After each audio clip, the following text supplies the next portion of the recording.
نحمده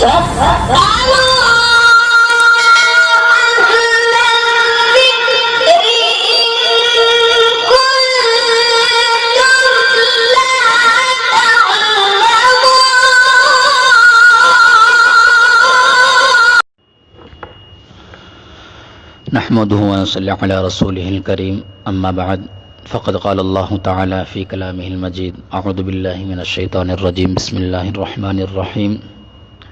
إن الله يحب التوابين ويحب المتطهرين وقال النبي صلى الله عليه وسلم الطهور شطر الإيمان أو كما قال عليه الصلاة والسلام۔ محترم معزز سامعین کرام، اسلام میں صفائی اور پاکیزگی حاصل کرنے کی بڑی اہمیت وارد ہوئی ہے۔ چنانچہ مذکورہ بالا آیت کے مطابق اللہ تعالیٰ خوب پاک صاف رہنے والوں کو پسند کرتا ہے، اور فرمان رسول صلی اللہ علیہ وسلم کے مطابق پاکی نصف ایمان ہے۔ اسی لیے شریعت نے نماز پنجگانہ کے ساتھ وضو کا حکم رکھا،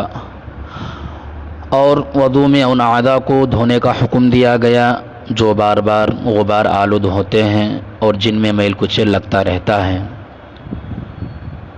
پھر اسی کی نسبت ہفتے میں کم از کم ایک دن کو غسل کو سنت قرار دیا گیا تاکہ پورا جسم صاف ستھرا ہو جائے۔ نوجوان اور جوان عمر لوگ چونکہ محنت و مزدوری کرتے ہیں اور بار بار عرق آلود ہوتے ہیں اور ان کو زیادہ صفائی ستھرائی کی ضرورت پیش آتی ہے، اس لیے کچھ ایسی باتوں کو غسل واجب ہونے کا باعث قرار دیا گیا جو ان کو بار بار پیش آتی رہتی ہیں۔ تو سامعین کرام، ہم سب کے علم میں ہے کہ نجاست دو طرح کی ہوتی ہے، حقیقی اور حکمی۔ پھر نجاست حکمی دو قسم پر ہے۔ نمبر ایک، حدث اصغر یعنی چھوٹی ناپاکی جس سے پاک ہونے کے لیے وضو کرنا لازم اور ضروری ہوتا ہے، مثلا ریح کا خارج ہو جانا، چھوٹی یا بڑی نجاست کا کرنا جس سے صرف وضو لازم ہوتا ہے۔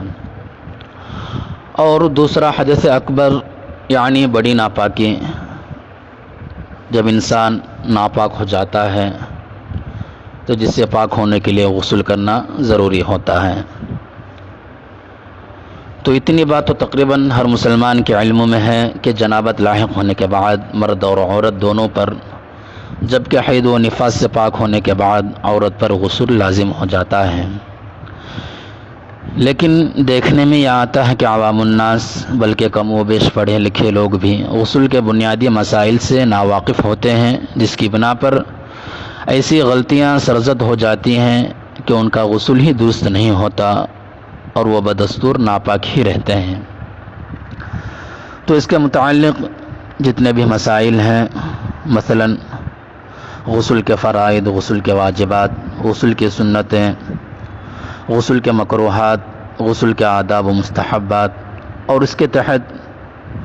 چھوٹے چھوٹے پیش آنے والے مسائل، چھوٹے چھوٹے جزئیات اور اس کے جوابات انشاءاللہ وقتاً فوقتاً دیگر ویڈیو کے اندر انشاءاللہ بیان کی جائے گی۔ اس لیے ہر ویڈیو کو شروع سے لے کر آخر تک بغور سننے کی کوشش کریں۔ تو میں سب سے پہلے آپ حضرات کو غسل کے لفظی اور شرعی معنی سے آگاہ کرتا چلوں کہ غسل کے لفظی اور شرعی معنی کیا ہے، یعنی غسل کا مفہوم کیا ہے، غسل کس کو کہتے ہیں۔ تو البحر الرائق جو فقہ حنفی کے مشہور کتابوں میں سے ایک کتاب ہے، تو صاحب بحر الرائق اپنی کتاب میں غسل کے لفظی اور شرعی معنی اس طرح تحریر کیے ہیں، جس کا ترجمہ ہے کہ غسل کے لفظی معنی ہے پورے جسم کا دھونا ہے، یہ لفظی معنی ہوا۔ اور شرعی میں اصطلاح میں غسل کہتے ہیں کم از کم ایک بار سر سے پیر تک جسم کے اس تمام سطح کو، یعنی جسم کے اس تمام حصے کو دھونے کو کہتے ہیں جس کا دھونا بغیر کسی تکلیف کے ممکن ہو، یعنی جس مقام تک آسانی سے بغیر مشقت کے پانی پہنچ جاتا ہو اس مقام تک پانی پہنچانا فرض ہے۔ تو اس کے علاوہ اس کے تحت بہت سارے جزئیات ہیں کہ تمام بدن کے اندر کہاں کہاں پانی پہنچانا فرض ہے، واجب ہے، اور کس حصے تک پانی پہنچانا ضروری نہیں ہے۔ انشاءاللہ اس کے متعلق آئندہ ویڈیو کے اندر غسل کے فرائض کے تحت انشاءاللہ تفصیلاً بیان کی جائے گی۔ اس لیے آج یہیں تک محدود رکھنا مناسب سمجھتا ہوں تاکہ ویڈیو طویل نہ ہو جائے اور سننے میں دشواری پیدا نہ ہو۔ اس لیے آج کے ویڈیو کے اندر آپ حضرات کے سامنے غسل کی اہمیت، قرآنی آیت اور فرمان رسول صلی اللہ علیہ وسلم کے مطابق ہمیں معلوم ہوئی ہے کہ اسلام میں شریعت نے پاکیزگی کو، صفائی کو کتنی بڑی اہمیت دی ہے اور ہمیں کس طرح رہنی چاہیے، اور غسل کے مفہوم سے بھی آپ کو آگاہ کر دیا گیا کہ غسل کے لفظی اور شرعی معنی کیا ہیں۔ انشاءاللہ دوسری ویڈیو کے اندر ہم آپ کے ساتھ غسل کے فرائض کے ساتھ ساتھ انشاءاللہ اس کے متعلق بحث کی جائے گی اور پوری تفصیل کے ساتھ انشاءاللہ بات سامنے میں آئے گی۔ اللہ تعالی ہمیں مذکورہ باتوں کو عمل میں لانے اور اس پر عمل کرنے کی